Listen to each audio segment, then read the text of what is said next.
Assalamualaikum warahmatullahi wabarakatuh. Waalaikumsalam warahmatullahi wabarakatuh. Wah, luar biasa.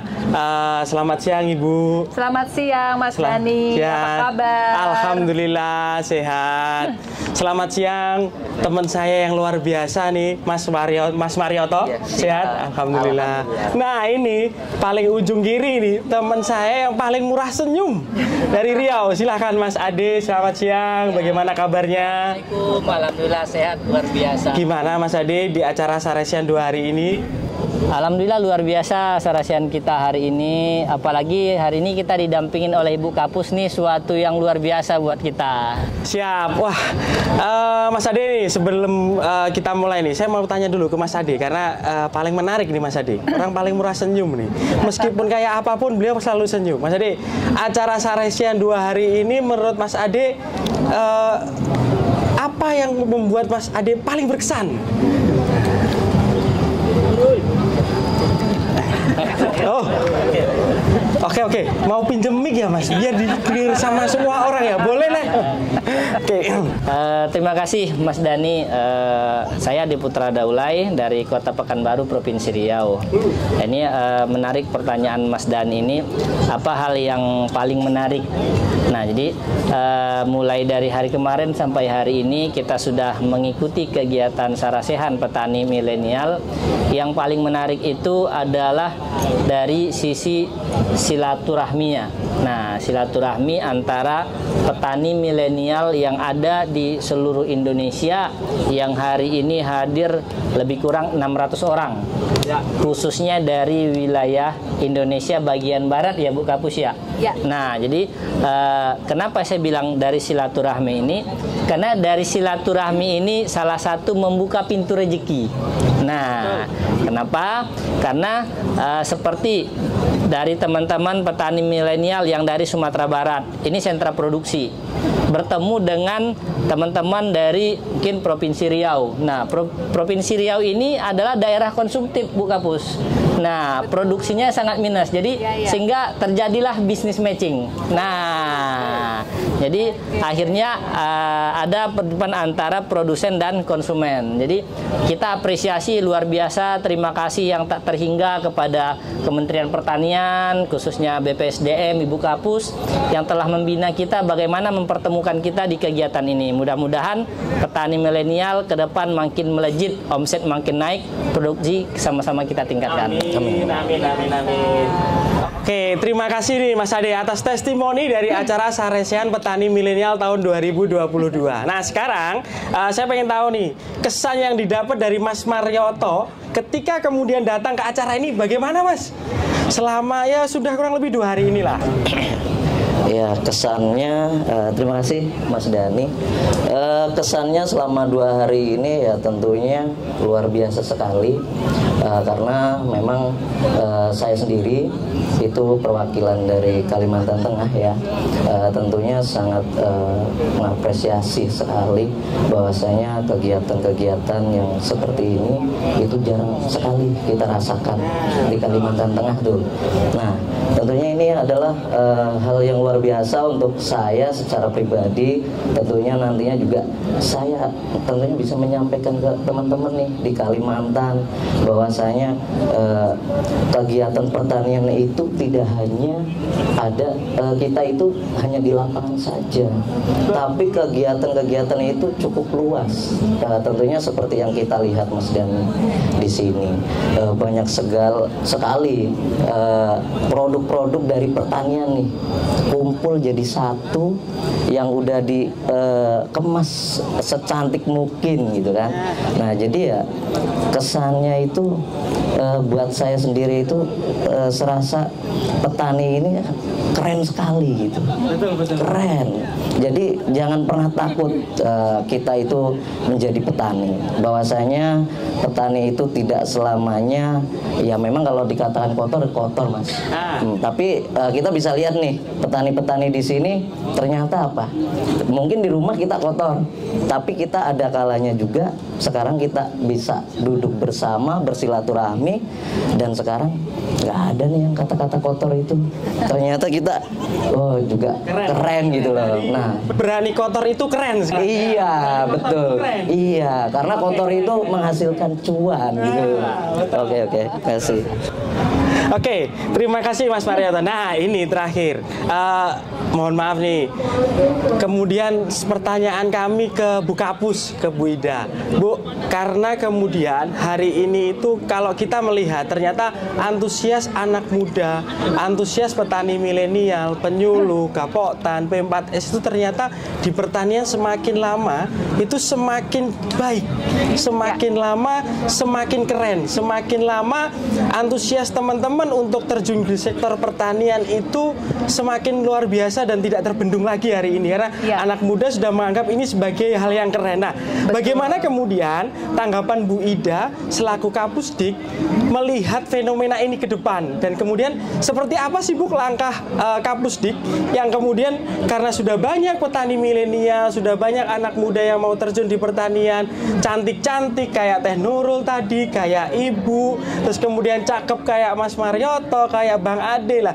Ini bagaimana tanggapan Kapusdik dan kemudian seperti apa gambaran Kementerian Pertanian ke depannya? Monggo Ibu, silakan. Baik, terima kasih Mas Dani. Luar biasa nih ya, kesempatan yang jarang sekali nih bisa duduk bersama nih. Kayaknya kita baru sekali ini ya. Iya, betul. Dengan abang-abang ganteng dan nona-nona cantik ini ya, kita bisa bersama-sama.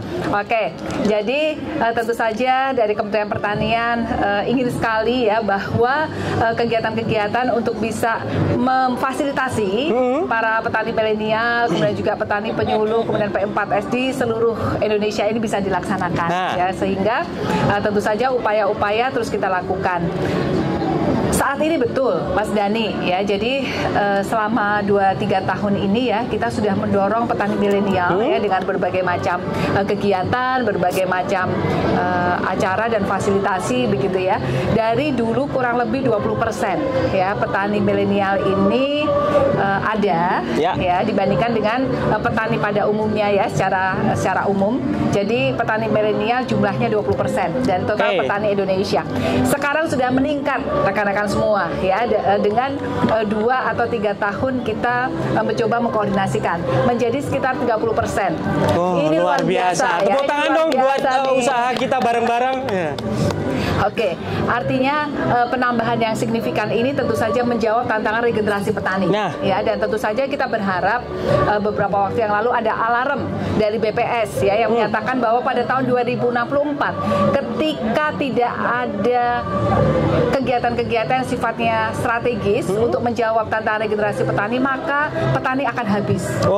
Tentu saja dengan adanya data yang saat ini kita punyai dari 2 tahun yang lalu 20% petani milenial sekarang menjadi 30%, tentu saja ini akan bisa menjawab tantangan tersebut ya. Jadi petani akan tetap eksis dan Bu, anak muda akan menjadi leader. Mohon maaf Bu, tanya. Kalau dari 20 sudah ke 30, sebenarnya dari pusat pendidikan sendiri berapa sih Bu target petani muda yang akan muncul Bu?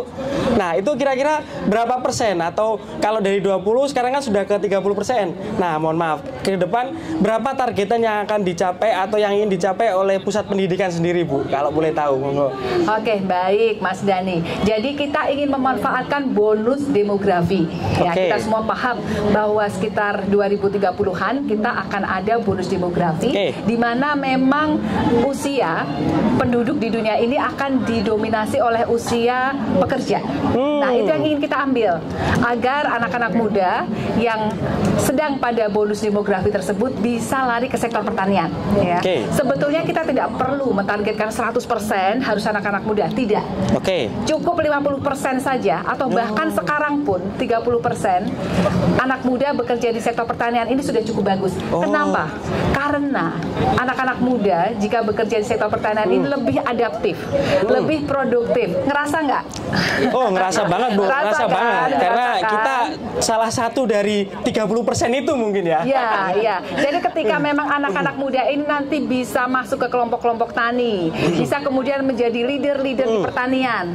Saya sangat yakin bahwa Mas Dani misalnya, kemudian Mas Marioto, Mas Ade, ini juga nanti akan bisa mendorong para petani-petani yang lain di semua golongan untuk kemudian bisa maju bersama-sama. bersama-sama. Amin, amin, Ya. amin. Jadi tidak perlu 100% petani itu harus anak-anak muda, tidak.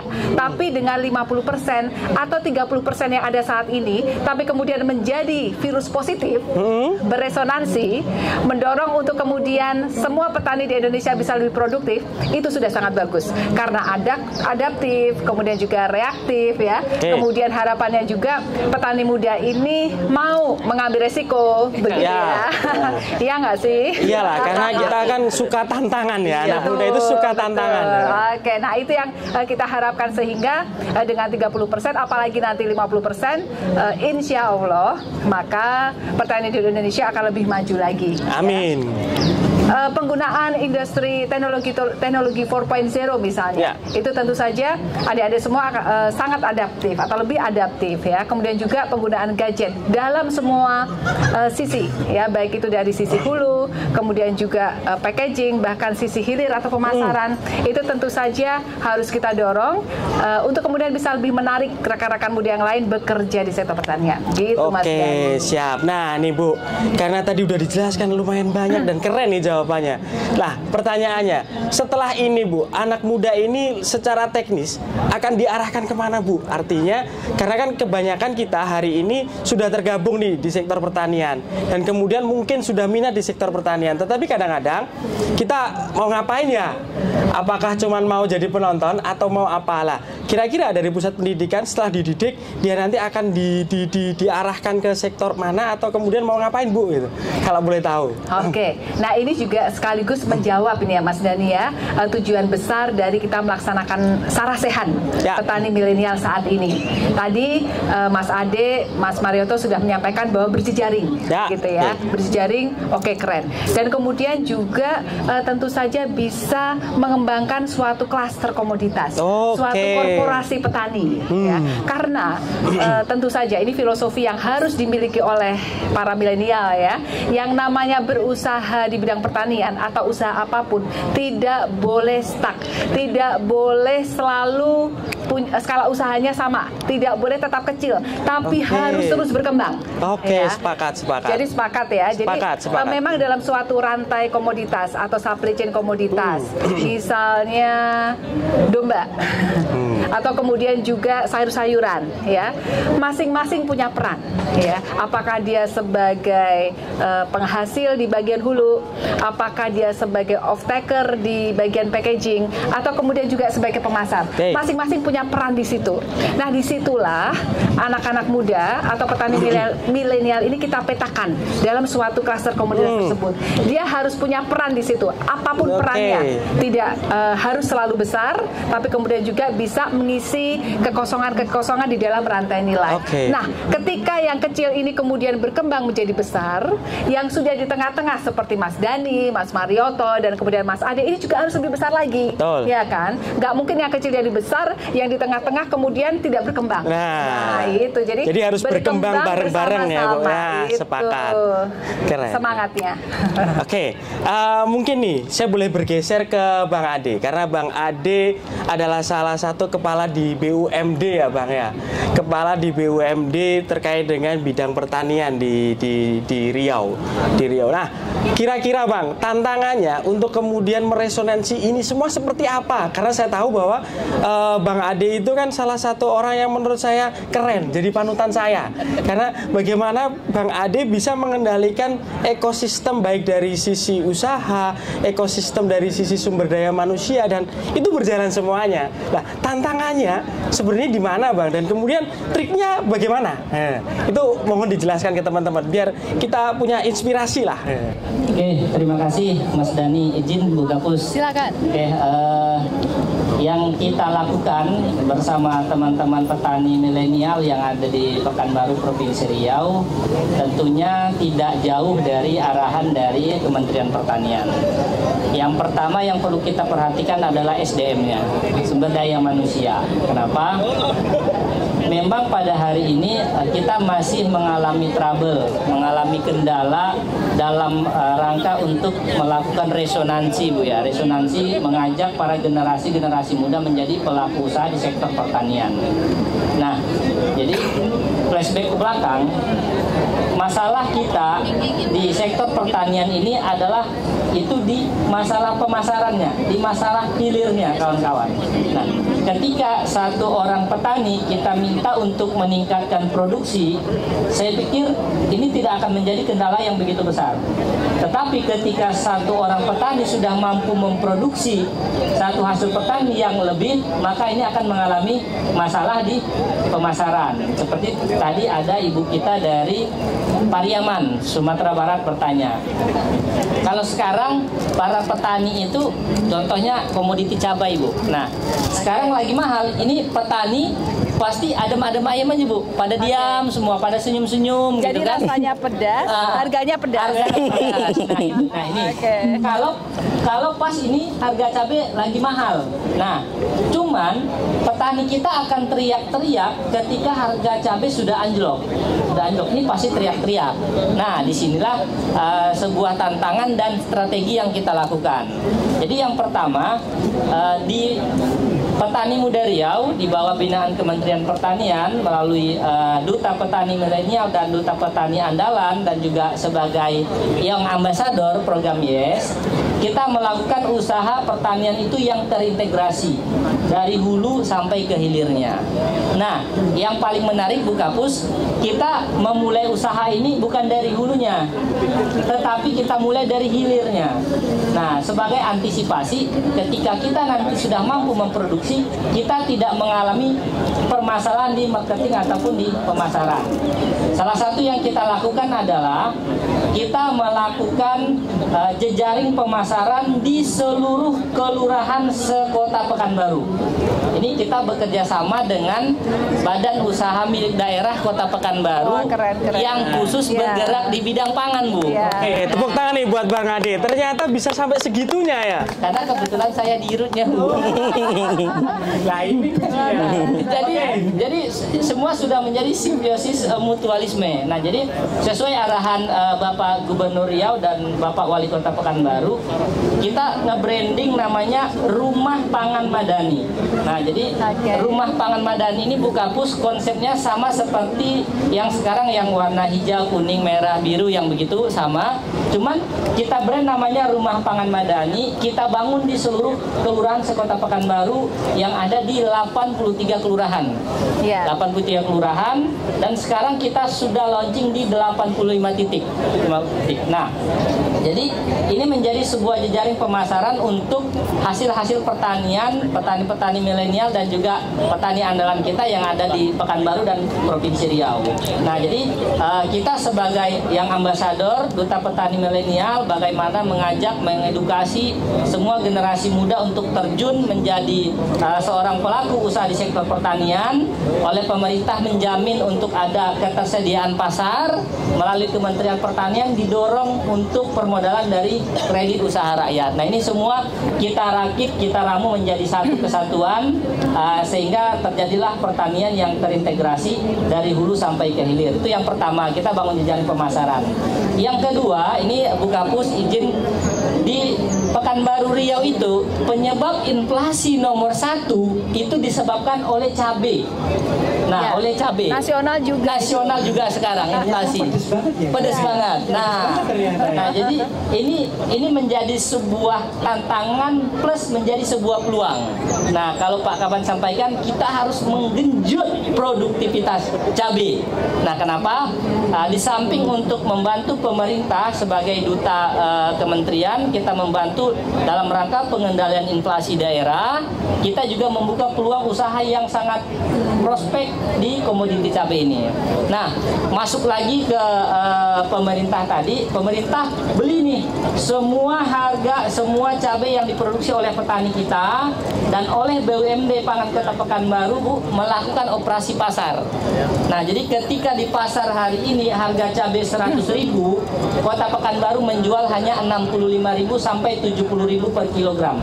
Kok bisa? Nah, siapa yang nombokin itu Mas Ade ya? Mas Ade ternyata keren ini ya. Oke. Jadi di sini salah satu peran kita sebagai pemerintah bagaimana membantu masyarakat kita supaya inflasi terkendali, masyarakat bisa belanja lebih murah.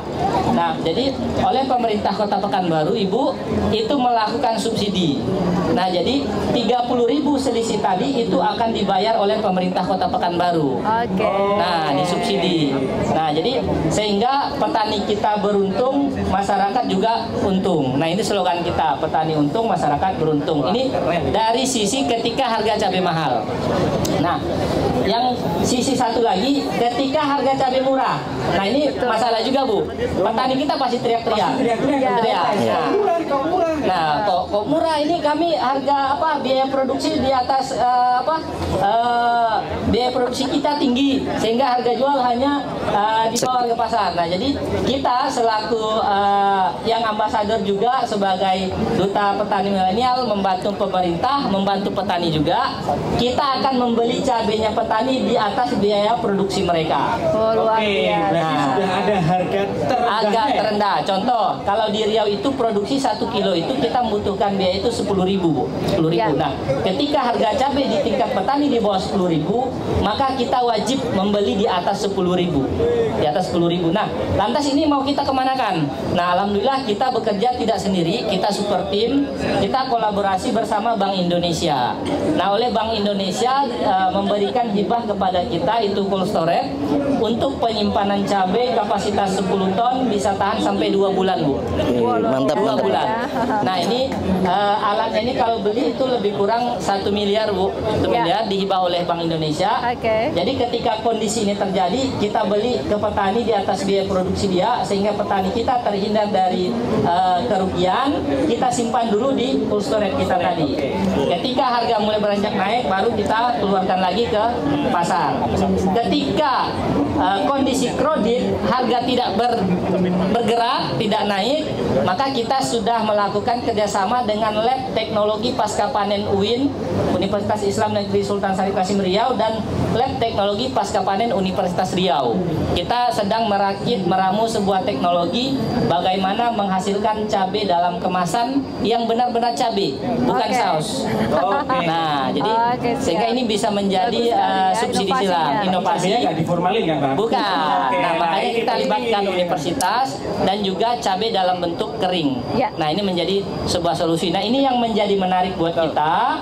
Bagaimana menghasilkan SDM ini semua, tentu butuh SDM yang unggul, Bu, ya. Nah, makanya kita juga punya P4S di bawah binaan BPSDM juga. Jadi di P4S inilah kita membina, mengedukasi, mengajari semua proses dari budidaya dari awal sampai ke pemasaran. Kita bina di sini, kurikulumnya kita selama 3 bulan, Bu. Siap. Nah, kira-kira gitu, Mas Dani. Oke, pertanyaan terakhir, Bang Ade.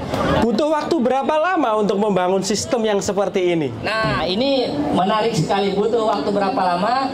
Jadi saya itu ditunjuk oleh Bapak Wali Kota pada 28 Oktober 2018 sebagai ketua timnya, Bu. Sampai ke 28 Oktober 2019, 1 tahun. 1 tahun kita membentuk sistem ini. SK-nya ada, tapi alhamdulillah tidak digaji, Bu. Tidak digaji selama 1 tahun. Tidak digaji. Kenapa? Karena kita punya keinginan bagaimana mengabdikan diri kita, membantu pemerintah membangun, menyelesaikan permasalahan pertanian yang ada di Indonesia dari Sabang sampai Merauke. Jadi kami butuh waktu 1 tahun untuk membangun sistem ini. Bim salah Bim 1 tahun jadi ya? 1 tahun. Luar biasa, luar biasa. Oke lah, nanti akan kita dalami lagi. Nah, bergeser ke Mas Marioto. Pertanyaannya, Mas Marioto itu kan lebih fokus ke food estate ya, terutama di padi. Ya. Nah, untuk meresonansi anak muda mau menanam padi itu kan tidak mudah. Betul. Nah, karena tadi kan sudah disebutkan bahwa kotor itu keren. Nah, cuman kadang-kadang kita masih berpikir bahwa menanam menanam padi itu yang kebanyakan melakukan kan 40 tahun ke atas. Lah, ini bagaimana kemudian trik Mas Marioto bisa ngajak anak-anak muda ini mau nanam padi? Nah, karena yang tadi kotor itu keren. Monggo silahkan. Terima kasih, izin Ibu. Ya, silakan. Jadi di Kalimantan Tengah memang kita ada program itu food estate ya. Jadi lebih ke pangan itu, ketahanan pangan. Jadi saya di pertanian baru 2 tahun Mas, Bu, 2 tahun. Sebelumnya kemana ini? Nah, sebelumnya masih jalan-jalan nih. Oke. Iya.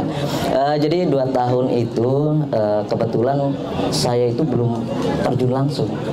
Jadi saya itu sering kerja di luar, terus karena kondisi orang kakek, saya kan dari kecil ikut kakek nih. Ya. Jadi kondisi kakek udah sepuh, jadi saya pulang nih. Nah, Tadinya berarti bukan bekerja di sektor pertanian? tidak Ibu. Jadi memang Kerja di mana dulu Mas kalau boleh tahu? iya, kalau saya memang lulus SMA itu kerjanya serabutan nih. Ya apa aja gitu. Yang penting jadi Yang penting halal kan? iya, jadi cuan gitu kan. Nah, setelah kita pulang, saya coba ikut-ikut nih kegiatan-kegiatan di pertanian. Contohnya yaitu tadi ikut musyawarah di kelompok-kelompok tani gitu kan. Nah, setelah sering, nah saya dipercaya nih untuk jadi ketua kelompok tani. Dan setelah jadi kelompok tani, saya pelajari tuh permasalahan-permasalahan di pertanian itu apa sih gitu. Terus tugasnya kelompok tani itu seperti apa dan arahnya kemana gitu. Yang saya cari dulu bukan kesuksesan atau keberhasilan, tapi memang kita selalu melihat bahwa petani itu cenderung banyak mengeluh, yaitu tadi dari segi pupuknya mahal, terus hasil produksinya dijual murah kan gitu. Jadi itu semua saya pelajari dulu. Nah, setelah saya tahu bahwa yang saya harus lakukan adalah seperti ini misalnya, nah saya baru, tapi saya nggak langsung terjun ke lapangan Mas, jadi lebih ke organisasinya dulu. Manajemen Sawah mungkin ya? belum, iya, ke sawah itu belum nyoba nanam itu belum. Jadi setelah itu saya tahu bahwa ini yang harus kita selesaikan nih. Nah, di sektor pertanian itu kan ada kita musiman ya, di padi itu. Jadi kita ada yang 3 bulan baru panen kan. Jadi di situ ada perputaran siklus. Dalam artian dari olah lahan, terus ibaratnya kita harus menyediakan pupuknya, sampai obat-obat herbisidanya, sampai ke arah panennya dan nantinya ke penjualan itu sendiri. Dan itu menjadi problem di situ. Karena apa? Semua bahan itu sekarang tuh kan mahal semua. Ya. Nah, jadi cara kita itu untuk merangkul atau meresonansi petani-petani milenial ini tidak harus yang terjun ke lahan dulu, tapi kita harus bantu orang tua kita dulu gitu. Nah, jadi gitu. Jadi setelah kita tahu bahwa kita sebagai anak muda nggak mungkin kan, namanya kita masih pemula, nggak mungkin langsung terjun. Otomatis nanti banyak hal-hal yang mungkin salah dan sebagainya. Jadi kita lihat dulu, siklus dulu, kita pelajari dulu. Nah, setelah saya pelajari di situ, kita kelompok tani ini, karena saya di kelompok tani, terus setelah 1 tahun di kelompok tani, saya alhamdulillah dipercaya untuk jadi ketua Gapoktan di desa, Bu. Oh, luar biasa. Iya. Nah, setelah saya tahu permasalahan itu dan saya pelajari berapa nih kelompok tani di desa saya. Di situ ada 18 kelompok tani, yang dimana ada 11 kelompok tani di pangan, yang sisanya itu di perkebunan dan di horti. Dan saya harus merangkul itu semua. Nah, inilah petani muda ini harus ada di dalamnya itu di manajemennya gitu. Jadi setelah kita tahu, jadi kita ngumpul nih, kita meresonansi. Tapi tetap petani-petani yang karena kan selama ini kelompok tani itu lebih dominan ke bapak-bapak. Ya. Kalau anak mudanya kurang kan gitu. Nah, jadi kita rangkul semua kelompok tani, kita duduk bersama, permasalahannya apa? Yaitu tadi ada pengolahan lahan kita kurang alsintan, terus pupuknya, obatnya, dan pemasarannya kita ini. Nah, di situ kita rangkum. Nah, disitulah kita jadi penyedia nih. Gapoktan itu kan kuat. Betul. Kan banyak orang. Iya, banyak orang kan gitu, berjamaah kita kan. Nah, setelah itu kita udah kompak. Ya, untuk pupuk sendiri saya coba diskusi dengan si kios. Karena RDKK itu kan dari kita. Nah, kita yang usul kan, yang ini kita usul ke penyuluh, kita konsultasi ke BPP, ke BPP, ke Dinas Pertanian. Nah, setelah itu ya RDKK masuk, terus nanti kan perputaran pupuk itu ke kios. Nah, disitulah ada sistem kerjasama yang harus kita lakukan. Jadi yang saya lakukan adalah ke kios ini kita bekerja sama. Nah, seperti apa kerjasamanya? MOU-nya seperti apa? Nah, setelah jadi, ya udah di saat udah mau nanam pupuk udah tersedia. Nah, itu yang kita lakukan sampai ke pasca panen kita udah lakukan itu. Dan lebih petani muda itu untuk saat ini di Kalteng, di wilayah saya sendiri, memang lebih saya fokuskan itu ke gimana caranya kita bisa membantu orang tua kita adalah di manajemennya dulu, Mas. Jadi kita harus ke arah situnya. Kalau kita langsung ke terjun ke lapangannya, langsung ke lahan, kayaknya belum ketemu. Karena petani muda ini, pemuda ya khususnya, pemuda ini lebih cenderung kalau saya bekerja tapi nggak dapat duit itu nggak mau, kan gitu. Iya. Penyemangat dia itu duit. Nah, penyemangat pemuda itu adalah duit gitu. Nah, jadi disitulah kita ambil. Jadi kita ambil bahwa ini loh kamu, ini bagian kamu. Jadi di situ kita usahakan bahwa pertanian itu adalah duit dulu. Oke. Itu baru. Mungkin itu. Oke, wah ternyata keren nih. Tepuk tangan nih buat 3 pemateri kita siang hari ini. Nah, sebelum kita lanjut mungkin ada yang mau tanya, monggo silahkan. Oke, boleh Mas, silahkan berdiri maju ke depan aja ya. Nah, biar langsung bisa dilihat oleh Bu Kapus siapa nih. Terima kasih atas waktunya. Jadi pertanyaan kebetulan memang khusus untuk ibu. Nah, ya, saya dari BPT Bukittinggi. Ya. Namanya? Nama saya Hendra Saputra. Mas Hendra. Ya, saya bergerak di produsen Duka Bapak Kambing. Wah, sama ya. Salam hari. Jadi memang permasalahan yang kita hadapi di lapangan, bagaimana meyakinkan petani milenial ini, Bu. Nah, jadi minta saran, pendapat, sekaligus arahan dari bagaimana meyakini petani milenial ini. Karena kan kita berada di revolusi yang hari ini semuanya ketergantungan dengan media sosial seperti disampaikan. Kalau disuruh hari kan nggak mau. Nah, jadi bagaimana langkah dan strateginya ini? Oke, baik. Siap Mas Hendra. Terima kasih Mas. Silakan boleh Hendra. sekalian ambil nih hadiahnya, sebelum- milih sendiri. Oh, nanti. Sebelum saya jawab, Habis ini. boleh dong kameranya diputerin. Saya ingin menyapa rekan-rekan petani milenial di sebelah sana itu, Kang Sandi, kemudian Kang Deddy Mulyadi. Tadi juga ada abang kita Kang Ijal ya. Jadi memang kalau petani milenial langsung berjejaring, Oh, siap. begitu ya. Itu mau ada acara. Tadi ada padi, Oke, ada siap. sayur, begitu ya, ada alpukat. Saya nggak tahu nih integrasinya gimana. Tapi mereka berjejaring, Betul. gitu ya. Nah, kemudian ada lagi nih, Mas Agus ya. Oh, bukan Mas Agus. Saya pikir ini Mas Agus. Ya. Dari Semarang ya. Oke, sip. Silakan berjejaring, begitu ya. Oke. Nah, kemudian di bagian sini nih, seperti ini juga langsung berjejaring nih ya. Mas Raindra, Mas Hendra. Ya, tadi Mas Dani juga dari Sudah sana. satu aliran ternyata. Sudah satu aliran ini ya. Jadi sesama peternak, Sesama bau sapi, perengus katanya Bu. kemudian juga domba Sudah dan kelihatan kambing ya. baunya. Tadi sudah langsung berjejaring. Luar biasa. Semangat ya rekan-rekan semuanya ya. Terima kasih sudah hadir. Oke. Jadi pertanyaannya adalah bagaimana meyakinkan anak-anak muda ya. Jadi kalau saya melihat rekan-rekan petani milenial kita atau anak-anak muda kita ini tidak mudah percaya ketika kita menyampaikan begitu saja. Ya. Mana Sepakat. buktinya? Ya, setuju jadi Bu, setuju. kita harus tunjukkan dulu buktinya bahwa pertanian itu menguntungkan, bahwa pertanian itu menarik dan pertanian itu keren, begitu ya. Sehingga tentu saja kita harus merubah image, kita harus menyampaikan bahwa pertanian itu seperti itu. Nah, salah satunya saat ini ya, pertanian digambarkan dengan Mas Dani, pertanian digambarkan dengan Mas Marioto dan Bang Ade yang semuanya keren-keren ya. Nah, itu yang ingin kita sampaikan. Kemudian juga terkait terkait dengan pengembangan usahanya ya, jadi harus menguntungkan. Itu kemudian yang juga kita sampaikan. Dan kemudian jangan lupa ciptakan lingkungan usaha yang kondusif, kewirausahaan yang kondusif ya, sehingga tentu saja ketika anak-anak muda yang tadi seperti Mas Marioto ya tidak mengenal dunia pertanian atau belum terjun di sektor pertanian dan kemudian harus terjun ya, mereka tidak sendirian. Mereka tahu di mana harus bertanya, harus mengembangkan usahanya.